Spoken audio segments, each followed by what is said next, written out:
सभी मित्रों को।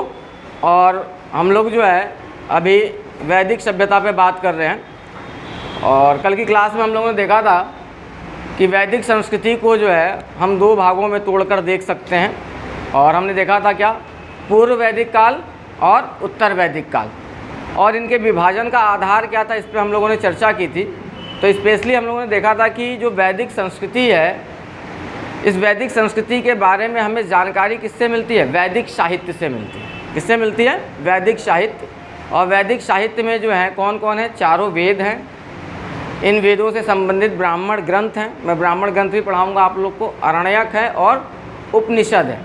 यही चारों मिलके जो है पूरा का पूरा क्या कहलाते हैं? वैदिक साहित्य कहलाते हैं। और हम लोगों ने देखा था कि ये वैदिक वर्ड जो है किससे बना हुआ है? वेद से बना हुआ है। और वेद का मतलब क्या होता है? कल मैंने बताया था, ज्ञान। और इस वैदिक संस्कृति का निर्माता किसे माना जाता है? आर्यों को। और आर्य जो है संस्कृत भाषा का शब्द है। और आर्य का मतलब भी मैंने कल आप लोगों को बताया था कि आर्य का मतलब जो होता है कुलीन, श्रेष्ठ या अभिजात। जल्दी बैठो, कहाँ हो गए थे लेट तुम लोग? कि पूछ रहा था इसलिए बाहर खड़े थे। तो सुबह जागते, डॉक्टर ने कहा था कि जल्दी जाग जाओ। बैठो बैठो, जल्दी बैठो। तो हम लोगों ने देखा था कि आर्य जो है संस्कृत भाषा का शब्द है। और आर्य का मतलब जो है क्या है? श्रेष्ठ, कुलीन या अभिजात। आर्य किसी प्रजाति का सूचक नहीं है, बल्कि आर्य क्या है? भाषा सूचक शब्द है। क्या है? एक विशेष प्रकार की ये भाषा बोलते थे। यहीं पे चर्चा कर रहे थे। और हम लोगों ने कल चर्चा जो की थी, सबसे पहले आर्यों के मूल निवास स्थान को लेकर चर्चा की थी, क्योंकि इस संस्कृति के निर्माता कौन है? आर्य हैं। और सबसे बड़ा विवादित प्रश्न जो है आर्यों के मूल निवास स्थान को लेकर है। और कल मैंने बताया था कि आर्यों के मूल निवास स्थान को लेकर अलग अलग विद्वानों ने अलग अलग मत प्रतिपादित किया है, जिनमें कल मैंने आपको बताया था कि एक भगवान दास गिडवानी, उन्होंने किताब लिखी थी the returns of the Aryans. उसमें उन्होंने बताया था कि आर्यों का मूल निवास स्थान क्या है? भारत है। दूसरी हमने बात की थी, स्वामी दयानंद सरस्वती की बात की थी। उन्होंने भी किताब जो लिखी है अपनी सत्यार्थ प्रकाश, उसमें उन्होंने बताया था कि आर्यों का मूल निवास स्थान कहाँ है? तिब्बत। याद आ रहा है कुछ? बाल गंगाधर तिलक ने भी आर्यों के मूल निवास स्थान के बारे में टिप्पणी की है। और उन्होंने जो ग्रंथ लिखा, जो किताब लिखा, उसका नाम क्या था? The Arctic home of the Aryans. और उसमें उन्होंने बताया कि आर्यों का मूल निवास स्थान कहाँ है? उत्तरी ध्रुव। इसके अतिरिक्त डॉक्टर अविनाश चंद्र और संपूर्णानंद ने भी ये उल्लेख किया है कि आर्यों का मूल निवास स्थान जो है कहाँ था? सप्त सैंधव प्रदेश, 7 नदियों का क्षेत्र, इस पर हम लोग चर्चा करेंगे। फिर मैंने बताया था पेनका और हर्ट यूरोपीय इतिहासकार हैं, और इन्होंने शारीरिक बनावट के आधार पर बताया कि आर्यों का मूल निवास स्थान जो है कहाँ है? जर्मनी। और उसके बाद से जो लास्ट में मैंने बताया था मैक्स मुलर, उन्होंने बताया कि आर्यों का मूल निवास स्थान कहाँ था? मध्य एशिया। और वर्तमान समय में अधिकांश विद्वान इस बात पर सहमत हैं कि आर्य जो है मध्य एशिया से ही होते हुए कहाँ आए? भारत आए। और भारत में आर्य संस्कृति का क्या किया? प्रसार किया और निर्माण किया। तो पूरी की पूरी वैदिक संस्कृति को जानने का जो आधार है वो क्या है? वैदिक साहित्य। क्या है? वैदिक साहित्य। तो ऋग्वैदिक कालीन सामाजिक संगठन, ऋग्वैदिक कालीन राजनीतिक संगठन, धार्मिक, आर्थिक, इन चीज़ों पे चर्चा करने से पहले, उत्तर वैदिक कालीन सामाजिक, आर्थिक, राजनीतिक संगठनों पे चर्चा करने से पहले सबसे पहले हम चर्चा करेंगे वैदिक साहित्य पे। क्योंकि इन वैदिक साहित्य में जो चारों वेद हैं, इनसे संबंधित जो ब्राह्मण ग्रंथ हैं, इनसे संबंधित जो अरण्यक हैं, इनसे संबंधित जो उपनिषद है, उन्हीं में सारे तथ्यों का उल्लेख है। और उसी के आधार पर हम वैदिक संस्कृति के बारे में क्या करते हैं? जानकारी प्राप्त करते हैं। तो सबसे पहले हम इस टॉपिक में जो आज का जो हम टॉपिक वो करेंगे वो है वैदिक साहित्य। क्या है? वैदिक साहित्य।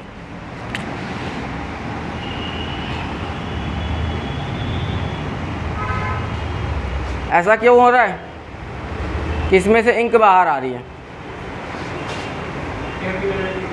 क्या है ये? हिंदी में बताओ। पक्का? वायु दाब का तो कोई लेना देना नहीं है? पक्का है ना? बैठो। तो बेटा जो आज का टॉपिक जो है हमारा वैदिक संस्कृति में है वो है वैदिक साहित्य। बाद में बात करते हैं इस पर। तो सबसे पहले बहुत अच्छे से समझने का प्रयास करना। ये पूरे वैदिक साहित्य से आपको हमेशा प्रश्न किसी ना किसी एग्ज़ाम में मिलता रहेगा, और इस साहित्य को लेकर आदमी जो है रिसर्च करता है, पढ़ता है। हम लोगों को पढ़ना है जीएस के पर्पज़ से, तो संभव है कि वेद सिखा देंगे आपको, ये कंसेप्ट दिमाग से निकाल दे आपके। आप ऋग्वेद, सामवेद, यजुर्वेद, अथर्ववेद के ज्ञाता हो सकते हो क्या? नहीं ना। तो कहने का मतलब हमको अपने सामान्य ज्ञान के पर्पज़ से, जीएस के पर्पज़ से डीपली इसका अध्ययन करना है, ना कि हमें ऋग्वेद पढ़ना है। ये कंसेप्ट बच्चे कहेंगे सर ने ऋग्वेद पढ़ाया ही नहीं, तो ऋग्वेद पढ़ाने के लिए अब हमको फिर से जो है कहीं ना कहीं जाके जो है गुरुकुल आश्रम में क्या करना होगा? पढ़ना पड़ेगा। ठीक है, तो सबसे पहले हम देखें चारों वेद। चारों वेद का मतलब ऋग्वेद, सामवेद, यजुर्वेद और कौन? अथर्ववेद। चारों वेद, इन वेदों से संबंधित क्या है? ब्राह्मण ग्रंथ। और क्या है? अरण्यक। अरण्यक को वन पुस्तक भी कहा जाता है, और उपनिषद को वैदिक साहित्य कहा जाता है। क्या कहा जाता है? वैदिक साहित्य। इसमें दो चीज़ें आप ध्यान में रखेंगे, वेदांग और उपवेद वैदिक साहित्य के अंग नहीं माने जाते हैं। उपवेदों की रचना बहुत बाद में हुई है और वेदांगों की संख्या 6 है। इन वेदों को समझने के लिए वेदांगों की क्या की गई है? रचना की गई है। तो जो पहला प्रश्न आपसे पूछता है वो यही पूछता है कि निम्नलिखित में से कौन एक वैदिक साहित्य के अंतर्गत नहीं आता है। ठीक है, तो आपका चारों वेद, ऋग्वेद, सामवेद, यजुर्वेद, अथर्ववेद, इनसे संबंधित ब्राह्मण ग्रंथ, यानी कि वेदों को समझने के लिए गद्य भाग में जो चीज़ों की रचनाएं की गई हैं उनको हम क्या कहते हैं? ब्राह्मण ग्रंथ। ठीक है, और अरण्यक यानी इन्हें वन पुस्तक, यानी वेदों का जो सारांश या ब्राह्मण ग्रंथ का जो कंक्लूजन, जो सारांश जो लिखा गया है, किनके लिए? सन्यासियों के लिए, जो आश्रम में जाके वो करते हैं, उनको हम क्या कहते हैं? अरण्यक। क्या कहते हैं? अरण्यक। और उपनिषद, उपनिषद का मतलब है कि समीप आकर, यानी गुरु के निकट जाकर पढ़ने की प्रक्रिया क्या कहलाती है? उपनिषद। हालांकि उपनिषदों की संख्या जो बताई गई है वो 108 बताई गई है। कितनी बताई गई है? आपसे पूछ ले कि उपनिषदों की संख्या कितनी है, तो कितनी है? 108। लेकिन 10 उपनिषद ही महत्वपूर्ण है। तो मेरा कहने का मतलब ये जितने भी वेद हैं सबके अपने ब्राह्मण ग्रंथ हैं। इन वेदों के क्या हैं? अपने अरण्यक हैं। इन वेदों के अपने क्या हैं? उपनिषद हैं। हर वेद से जुड़ा हुआ उपनिषद भी है, जिसकी हम इसमें चर्चा करेंगे। तो यहाँ पर जो पहला प्रश्न आपसे बनाता है वो आपसे पूछता है कि निम्नलिखित में से कौन एक वैदिक साहित्य का अंग नहीं है। तो हर वेद से संबंधित क्या है? एक उपवेद भी है। क्या है? उपवेद। और इन वेदों को समझने के लिए आगे चल के जो है वेदांग की रचना की, यानी वेदों का अंग। तो उपवेद और वेदांग शब्द जब आता है तो बच्चा समझ नहीं पाता, उसको लगता है कि यार ये वर्ड वेदों से जुड़ा हुआ लग रहा है, तो ये क्या है? वैदिक साहित्य का हिस्सा। लेकिन ये बहुत बाद की रचना है, वेदों से संबंधित ही है, लेकिन बहुत बाद की रचना, इसलिए इनको वैदिक साहित्य के अंतर्गत शामिल नहीं किया जाता है। ये बात समझ में आ रही? मैं क्या कहना चाह रहा हूँ? यहाँ पे आपको ये ऑप्शन ध्यान में रखना। आपसे यहाँ हमेशा प्रश्न पूछ लेगा निम्नलिखित में से कौन वेदों का अंग नहीं माना जाता है। तो जितने भी वेदों से संबंधित उपवेद हैं और ये वेदांग जो हैं 6, ये जो है वैदिक साहित्य का हिस्सा नहीं माने जाते हैं। इतनी बात क्लियर हो गई? पहली चीज़। दूसरी चीज़ मैंने कल भी आप लोगों को बताया था क्लास में, और कल भी हमने चर्चा की थी कि जो ये वेद हैं, इन वेदों का रचयिता किसे माना जाता है? ये माना जाता है कि इनका रचयिता जो है कौन है? ईश्वर। ईश्वर द्वारा इन्हें वो किया गया है, और ऋषि मुनियों के माध्यम से ये ज्ञान एक पीढ़ी से दूसरी पीढ़ी तक क्या होता रहा? हस्तांतरित होता रहा। और बड़े लंबे समय बाद जो है महर्षि कृष्ण द्वैपायन ने सर्वप्रथम क्या किया? इन वेदों को लेखबद्ध किया। क्या किया? लेखबद्ध किया, या आप कह सकते हैं संकलित किया। लिखा नहीं, संकलित करना एक अलग बात होती है, लिखना क्या होता है? अलग। तो वेदों का संकलन करता जो है किसे माना जाता है? महर्षि कृष्ण द्वैपायन को माना जाता है। वेदों का संकलन किया, इसलिए इनका एक नाम मिलता है वेद व्यास भी। क्या मिलता है बेटा? वेद व्यास भी। ठीक है, तो आपसे जो दूसरा प्रश्न यहाँ पूछ ले जाएगा वो ये पूछेगा कि वेदों का संकलन करता किसे माना जाता है? महर्षि कृष्ण द्वैपायन। महर्षि कृष्ण द्वैपायन अगर ऑप्शन में नहीं होगा तो आपको ऑप्शन में रख देगा क्या? वेद व्यास। तो दोनों नाम एक ही है, आपको इसको लेकर जो है किसी प्रकार का ऊहापोह में रहने की ज़रूरत नहीं है, असमंजस की स्थिति में रहने की ज़रूरत नहीं है। तीसरी चीज़ कल भी मैंने बताई थी आप लोगों को क्लास में कि ये वैदिक साहित्य जो है इसकी जानकारी आर्यों के बीच कैसे, कोई लिखित साक्ष्य था क्या पहले इनके पास? नहीं था। ये कैसे मौखिक ज्ञान के माध्यम से एक पीढ़ी से दूसरी पीढ़ी के बीच क्या होता रहा? ये स्थानांतरित होता रहा। तो बाद में महर्षि कृष्ण द्वैपायन ने अगर इसे संकलित किया तो क्या इनको जानकारी थी क्या? किसी से उन्होंने सुन रखा था, मेरा कहने का मतलब, तभी तो इनको जानकारी हुई, तभी तो इन्होंने इसे लेखबद्ध कर दिया, संकलित कर दिया। तो इन वैदिक साहित्य को हम क्या कहते हैं? श्रुति साहित्य भी कहते हैं। कल मैंने बताया था, कुछ याद आ रहा है? क्या कहते हैं बेटा? श्रुति साहित्य भी कहते हैं। ठीक है, तो आपसे बार बार पूछेगा कि निम्नलिखित में से किसे श्रुति साहित्य कहा जाता है? वैदिक साहित्य के अंतर्गत ये जितने भी उल्लेख मिल रहे हैं, चारों वेद, ब्राह्मण ग्रंथ, आरण्यक, उपनिषद, इनको हम क्या कहते हैं? श्रुति साहित्य भी कहते हैं। क्या कहते हैं? श्रुति साहित्य भी कहते हैं। इनमें से ये जो 3 शुरू के दिखाई दे रहे हैं, इसको हम हटा दें यहाँ से। ऋग्वेद, सामवेद और यजुर्वेद, इन तीनों को मिला के कहा जाता है वेद त्रयी। क्या कहा जाता है बेटा? वेद त्रयी। जो आपसे सिंपल वे में सारे क्वेश्चंस जो पुटअप होंगे मैं उनकी चर्चा कर रहा हूँ, मैं वहाँ बता रहा हूँ। तो आपको पूछेगा कि निम्नलिखित में से कौन सा एक वेद है जो वेद त्रयी के अंतर्गत नहीं आता है? तो अथर्ववेद जो है वो वेद त्रयी के अंतर्गत नहीं आता है। ऋग्वेद, सामवेद, यजुर्वेद को सम्मिलित रूप से वेद त्रयी कहा जाता है। अथर्ववेद को वेद त्रयी इसलिए नहीं कहा, वेद त्रयी में इसलिए शामिल नहीं किया गया क्योंकि उसमें जो है जादू टोना वशीकरण आर्यों के लौकिक जीवन से संबंधित। लौकिक का मतलब मैंने बताया कि मनुष्य के जीवन का 2 उद्देश्य होता है, एक लौकिक जीवन को सुखमय बनाना और दूसरा क्या है? परलौकिक। तो इसमें जो भी चीज़ें आपको देखने को मिलेंगी वो लौकिक जीवन की अपेक्षा क्या है? परलौकिक जीवन को वो करने की बात की गई। और अथर्ववेद में किसकी जो भी कर्मकांड उसमें बताए गए उससे क्या है? लौकिक जीवन को सुखमय बनाने की बात की गई है। तो इसलिए जो है अथर्ववेद को इसमें शामिल नहीं किया गया। लेकिन यहाँ मैं आपको क्लियर कर देना चाहता हूँ कि अगर आपसे पूछेगा कि निम्नलिखित में से चारों में से जो है सर्वश्रेष्ठ वेद किसे कहा गया, तो किसे कहा गया है? अथर्ववेद को। किसे कहा गया है? अथर्ववेद को। भले वो वेद त्रयी में शामिल नहीं है, लेकिन चारों वेदों में सर्वश्रेष्ठ वेद ब्रह्मवेद जो कहा गया वो किसे कहा गया है? अथर्ववेद को कहा गया है। किसे कहा गया है?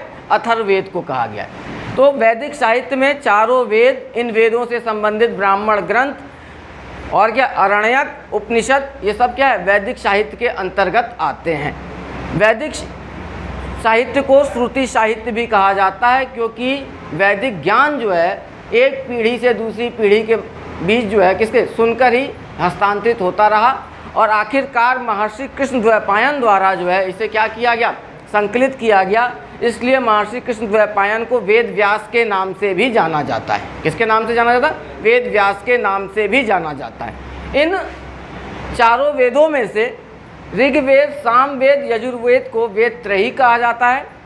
वेद त्रयी में अथर्ववेद शामिल नहीं है, लेकिन अथर्ववेद को चारों वेदों में सर्वश्रेष्ठ वेद माना जाता है क्योंकि इसमें आर्यों के लौकिक जीवन को सुखमय बनाने के प्रावधान जो है क्या है? प्रावधानित है। ठीक है। दूसरी चीज़, इन चारों वेदों में सबसे प्राचीन और सबसे बड़ा वेद जो है वो कौन है? ऋग्वेद है। तो सबसे पहले हम चर्चा करते हैं किसकी? ऋग्वेद की चर्चा करते हैं। यहाँ तक क्लियर है? किसी को कोई कन्फ्यूज़न? किसी को यहाँ से अगर कोई प्रश्न आता है तो मुझे लगता है गलती नहीं होनी चाहिए। मैंने कहीं भी वेद के अंदर नहीं गया, ना मैं आपको वेद पढ़ा रहा हूँ, ना मैं मंत्र पढ़ा रहा हूँ, और मुझे आता भी नहीं है कि मैं आप लोगों को मंत्र पढ़ा दूँ। ठीक है ना। तो सबसे पहले अगर हम बात करें ऋग्वेद,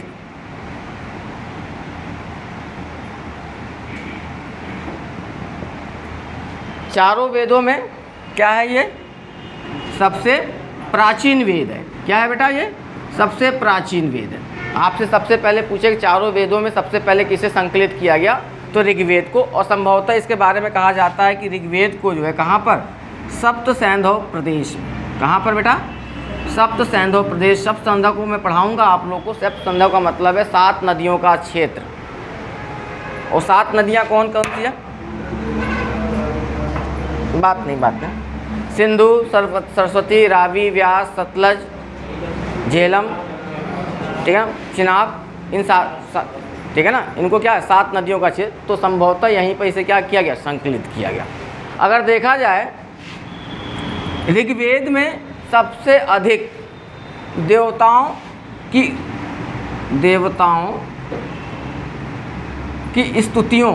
स्तुति यानी पूजा से संबंधित मंत्र हैं।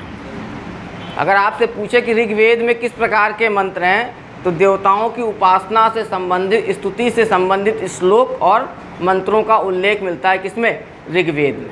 किसमें मिलता है, ऋग्वेद में, पहली चीज़। और इन मंत्रों को जो उच्चारित करता है या उच्चारित करता था, यानी अलग अलग वेदों के अलग अलग मंत्रों को उच्चारित करने के लिए अलग अलग पुरोहित थे। तो ऋग्वेद के मंत्रों को उच्चारित करने वाले पुरोहित को कहा जाता था होता। क्या कहा जाता था बेटा, होता। आपसे प्रश्न पूछ लेगा कि ऋग्वेद में किसका उल्लेख मिलता है, तो ऋग्वेद में देवताओं की स्तुति से संबंधित मंत्रों का उल्लेख मिलता है, से संबंधित श्लोकों का क्या मिलता है, उल्लेख मिलता है। और देवताओं की स्तुति के संबंध में इन मंत्रों का जो गायन करते थे, जो उच्चारण करते थे, उन पुरोहितों को क्या कहा जाता था, होता कहा जाता था। क्या कहा जाता था, होता कहा जाता था। तो ऋग्वेद के पुरोहित का नाम क्या है, होता। क्या नाम है, होता। अगर देखा जाए तो ऋग्वेद में 10,580 मंत्र है। कितने मंत्र है बेटा, 10,580 मंत्र है। ऋग्वेद में 1028 सूक्ति, कुछ किताबों में 1017 भी लिखा हुआ है, लेकिन आपको 1028 सूक्ति को, सूक्ति का मतलब होता है अच्छे वचन। क्या है, अच्छे वचन। और कुल कितने मंडल हैं, 10 मंडल हैं। ऋग्वेद में कितने मंडल हैं बेटा, 10 मंडल हैं, कुल 10 मंडल। अब आपको मैं कुछ चीज़ों को 3 पाठ भी हैं इसके, शाकल, वास्कल, बालखिल, जिससे आप लोगों का कोई लेना देना नहीं, क्योंकि वीडियो पे हैं तो कई बच्चे कमेंट में डालेंगे कि सर ने 3 वर्ड नहीं बोला, लेकिन मैंने जानबूझ के लिए इसलिए बोल दिया कि उसका आप लोगों से कोई लेना देना नहीं है। वो उन बच्चों के लिए जिनका सब्जेक्ट मेंस में क्या है, हिस्ट्री है, या जिन बच्चों को स्पेशली टीचिंग लाइन में जाना है, हिस्ट्री उनका सब्जेक्ट है, टीजीटी पीजीटी देना है, क्योंकि बहुत सी चीज़ों से मुझे आप लोग को बचाना भी है। ठीक है, इसलिए मैं इसके 3 पाठों का यहाँ पे उल्लेख नहीं कर रहा हूँ। आगे बात समझ में क्लियर हुई बात, क्या कहना चाह रहा हूँ। तो ऋग्वेद के मंत्रों को उच्चारित करने वाले पुरोहित को क्या कहा जाता था, होता। ऋग्वेद में मंत्रों की संख्या कितनी है, 10,580। ऋग्वेद में सूक्तियों की संख्या कितनी है, 1028। और कुल कितने मंडल हैं, 10 मंडल। इन 10 में से दूसरा और 7वां मंडल जो है सबसे प्राचीन मंडल माना जाता है। अब यहाँ पे ऋग्वेद के जो बेटा 10 मंडल हैं, 10 के 10 मंडल आपको याद नहीं करने हैं। ठीक है, इसलिए नहीं करने हैं क्योंकि कोई लेना देना नहीं है। इसमें से जो है आप ध्यान में रखेंगे, ऋग्वेद के 10 मंडलों में से तीसरा मंडल सबसे पहले ध्यान में रखेंगे। और जो हर मंडल है वो किसी न किसी ऋषि से क्या है, संबंधित है। किससे है, किसी न किसी ऋषि से संबंधित हो। तो तीसरा मंडल जो है विश्वामित्र से संबंधित है।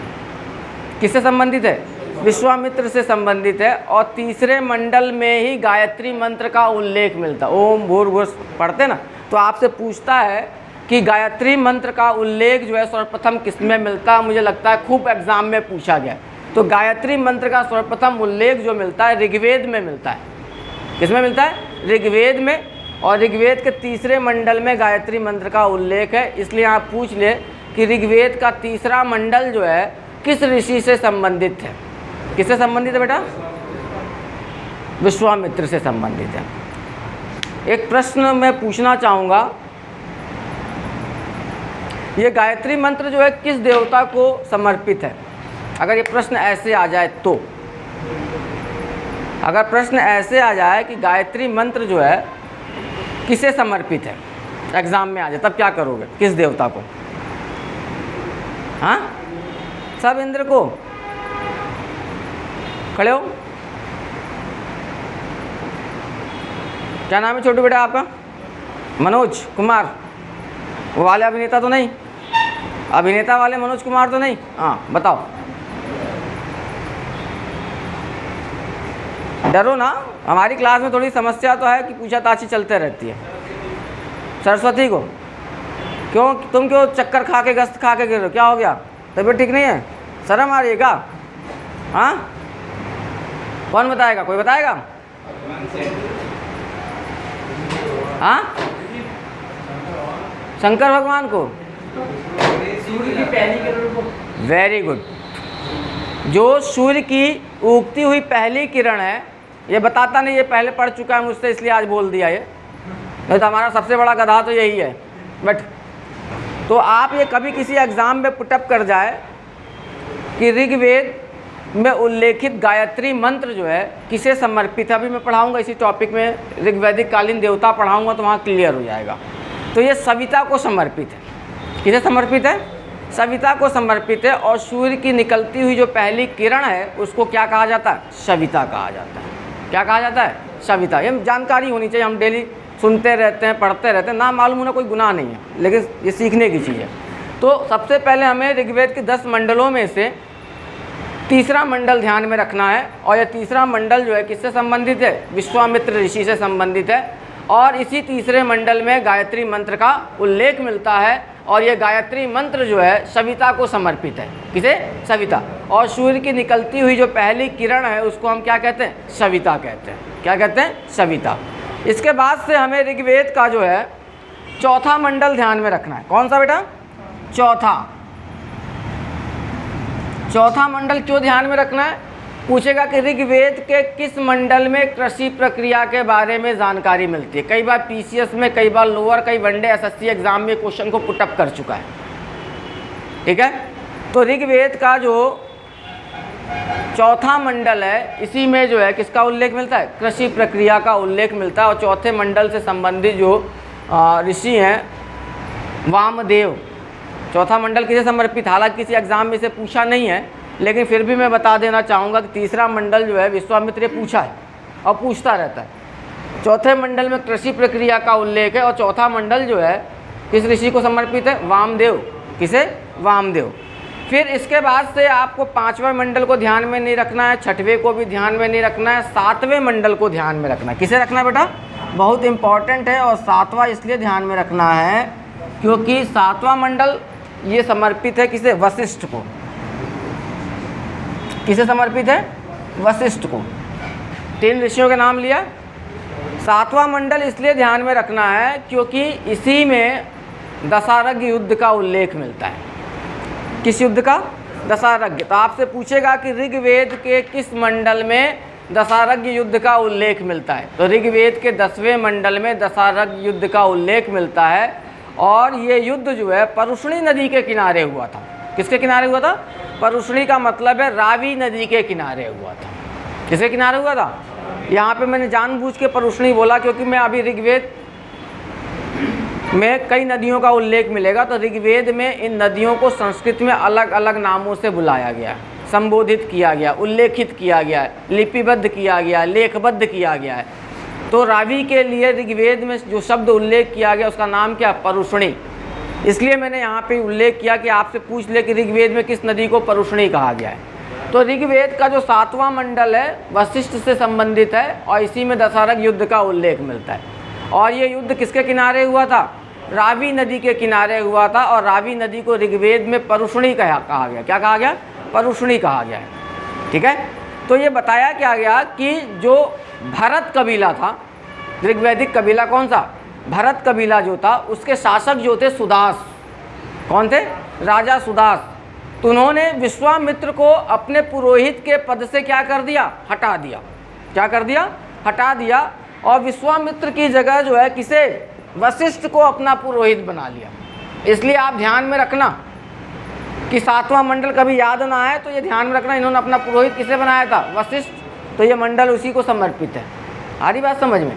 तो भरत कबीले के जो शासक सुदास थे, उन्होंने अपने पुरोहित विश्वामित्र को क्या किया, हटाकर उनकी जगह अपना पुरोहित किसे बना लिया, वशिष्ठ को बना लिया। और इस बात से क्रोधित होकर विश्वामित्र ने आर्य और अनार्य कबीलों को संगठित करके किसके साथ युद्ध किया, भरत कबीले के शासक सुदास के साथ युद्ध किया, जिसमें विश्वामित्र के साथ जो 5 आर्य अनार्य कबीले थे वो क्या हुए, पराजित हुए। यानी दशरथ युद्ध में राजा सुदास क्या हुए, विजेता हुए, भरत कबीला क्या हो गया, जीत गया। और इस पूरे के पूरे युद्ध को ही क्या कहा जाता है, दशरथ युद्ध कहा जाता है। यानी इसमें 10 कबीले शामिल थे। कितने कबीले? 10। तो आपसे पूछेगा कि ऋग्वेद के किस मंडल में दशरथ युद्ध का उल्लेख मिलता है, तो ऋग्वेद के 7वें मंडल में दशरथ युद्ध का उल्लेख मिलता है। और ये 7वां मंडल जो है किससे संबंधित है, वशिष्ठ से संबंधित है। पूछेगा दशरथ युद्ध किस नदी के किनारे पे हुआ था, तो दशरथ युद्ध जो है परुष्णी नदी अर्थात रावी नदी के तट पर हुआ था। युद्ध का कारण क्या था, जो भरत कबीले के शासक राजा सुदास थे, उन्होंने अपने पुरोहित वशिष्ठ को पुरोहित के पद से क्या कर दिया, हटा दिया। इसके कारण जो है वशिष्ठ के विश्वामित्र क्या हो गए, नाराज हो गए। और उन्होंने तत्कालीन जो 5 आर्य कबीले थे और अन्य अनार्य कबीले थे जो आर्य से संबंधित नहीं थे, उनको संगठित करके सुदास के साथ जो युद्ध किया, उसी युद्ध को क्या कहा जाता है, दशरथ युद्ध कहा जाता है। इसमें भरत कबीला क्या हो गया, जीत गया, और विश्वामित्र इत्यादि की क्या हुई, पराजय। ये पूरी की पूरी कहानी जो है क्या है, दशरथ युद्ध की है। हाँ, अभी मैंने जितना बोला उतना सुन लो, बाद में क्रॉस क्वेश्चन कर लेना, ठीक है। अभी यहाँ मैंने ऊपर बोला है ना, विश्वामित्र 3रा मंडल, 7वां वशिष्ठ से संबंधित है। उसके बाद से आपको ध्यान में रखना है 9वां मंडल। कौन सा मंडल ध्यान में रखना, 9वां मंडल। और 9वां मंडल जो है पवमान अंगिरा से संबंधित है। ऋषि का नाम है पवमान अंगिरा। और 9वां मंडल को भी कई बार एग्जाम में पूछता रहता है। 9वां मंडल जो है वो है सोम देवता को समर्पित है। किसे समर्पित है, सोम देवता को समर्पित है। सोम एक प्रकार से रसपान, इनको रसपान कहना चाहिए कि मतलब आज की तरह जो हम मदिरा से इसका संबंध स्थापित करना उचित नहीं होगा। और ऋग्वेद में उल्लेख भी मिलता है मुजवंत पर्वत पश्चिमी हिमालय में, और उसमें उल्लेख मिलता है कि आर्य यहाँ से सोम रस की प्राप्ति किया करते थे। तो सोम जो है देवता हैं, आर्यों के एक वनस्पति के देवता हैं। तो स्पेशली जो है 9वां मंडल जो है किसे समर्पित है, सोम देवता को समर्पित है। कितने हमें किसे ध्यान में रखना था, 3रा। हमें किसे ध्यान में रखना था, 4था। 3रे में जो है गायत्री मंत्र का उल्लेख है, 4थे में कृषि प्रक्रिया का उल्लेख है, 7वां हमें ध्यान में रखना था दशरथ युद्ध का उल्लेख है, 9वां हमें ध्यान में रखना था ये किससे संबंधित है, सोम देवता को समर्पित है। और लास्ट जो है 10वां मंडल, ये हमें ध्यान में रखना है क्योंकि 10वें मंडल को पुरुष सूक्त के नाम से जाना जाता है। किसके नाम से, पुरुष सूक्त के नाम से जाना जाता है। और 10वें मंडल में ही पहली बार शूद्र शब्द का उल्लेख हुआ है। किस शब्द का उल्लेख हुआ है, शूद्र शब्द का उल्लेख हुआ है। तो इसलिए इनको हमें ध्यान में रखना है, ठीक है। तो ये ऋग्वेद सबसे प्राचीन वेद है। इसमें देवताओं की स्तुति से संबंधित क्या है, मंत्र हैं। ऋग्वेद के मंत्रों को उच्चारित करने वाले पुरोहित को क्या कहा जाता है, होता। ऋग्वेद में कुल 10,580 मंत्र, 1028 सूक्त और 10 मंडल हैं। ऋग्वेद का 2रा और 7वां मंडल सबसे प्राचीन है। इनमें से ऋग्वेद का 3रा मंडल, जिसमें किसका उल्लेख मिलता है, गायत्री मंत्र का। ऋग्वेद का 4था मंडल कृषि प्रक्रिया का। ऋग्वेद का 7वां मंडल दशरथ युद्ध का। और ऋग्वेद का 9वां मंडल सोम देवता को समर्पित। और ऋग्वेद का 10वां मंडल पुरुष सूक्त के नाम से जाना जाता है, जिसमें पहली बार शूद्र शब्द का क्या मिलता है, उल्लेख मिलता है। किसी कोई कन्फ्यूज़न यहाँ तक? यहाँ से प्रश्न आपको हमेशा मिलेंगे। मैं बहुत ज़्यादा डीपली जाके नहीं जा रहा हूँ मैं पहले, क्योंकि कई बच्चे ऐसे हैं जिन्होंने कभी नहीं पढ़ा होगा, तो उनके अंदर इंटरेस्ट भी पैदा करना है और उनको समझाना भी है और उसको समझ में आना भी चाहिए। मेरे भाषण देने से कुछ नहीं होगा। अभी तो मैंने इतना भाषण दे दिया कि सब कुछ पढ़ ही नहीं पा रहे हो तुम लोग, ठीक है। इसके बाद से अगर देखा जाए तो ऋग्वेद के 2 ब्राह्मण ग्रंथ हैं। अगर किसी को स्क्रीनशॉट लेना हो तो ले लें, तो मिटा दूँ, मिटा दें, क्योंकि मैंने बताया था कि हर वेद से संबंधित क्या है, ब्राह्मण ग्रंथ, यानी कि वेदों को समझने के लिए गद्य भाग में जिनको लिखा गया उसे हम क्या कहते हैं, ब्राह्मण ग्रंथ कहते हैं। तो ऋग्वेद के 2 ब्राह्मण ग्रंथ जो हैं, तो आपसे पूछेगा कि ऋग्वेद के कितने ब्राह्मण ग्रंथ हैं।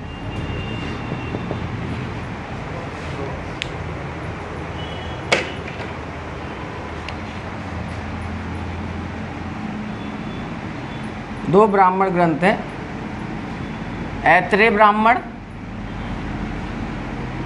ये बहुत इजी है, ज़्यादा परेशान होने की ज़रूरत नहीं है, और दूसरा जो है कौशुतकी ब्राह्मण।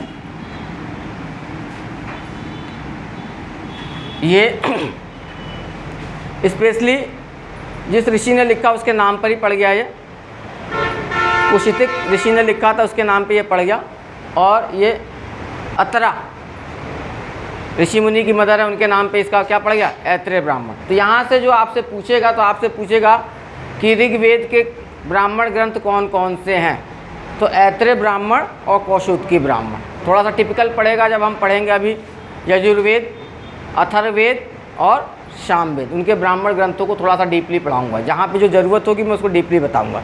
यहाँ पर आपको ध्यान में रखना है कि सबसे पहले अगर पूछ ले कि राज्याभिषेक के नियम के संबंध में सबसे पहले जानकारी किस ग्रंथ में मिलती है, तो किस में मिलती है, ऐत्रेय ब्राह्मण में मिलती है। ये आपको दिमाग में रखना, किस में मिलती है, ऐत्रेय ब्राह्मण। और ये ऐत्रेय ब्राह्मण किससे संबंधित ब्राह्मण ग्रंथ है, ऋग्वेद से संबंधित। फिर अगर अरण्यक की बात करें तो ऋग्वेद के अरण्यक का नाम भी क्या है, ऐत्रेय, और क्या है, कौशुतकी। ठीक है। अगर ऋग्वेद के उपनिषद की बात करें, क्योंकि मैंने अभी आपको बताया कि हर वेद का अपना क्या है, ब्राह्मण ग्रंथ है, हर वेद का अपना क्या अरण्यक है, हर वेद का अपना क्या है, उपनिषद है। और यहाँ पर आपको ज़्यादा फोकस करना था ऋग्वेद पे। क्यों?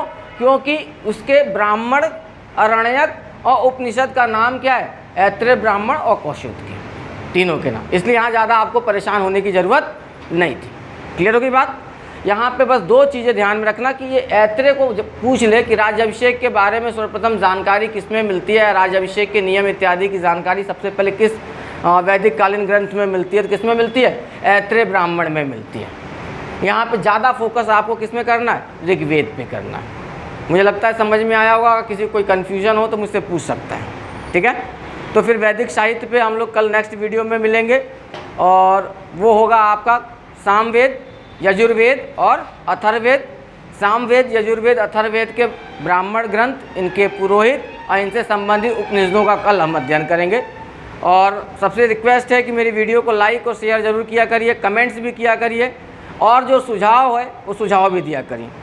सबको नमस्कार, फिर मिलते हैं नेक्स्ट वीडियो में कल। कितनी देर की है?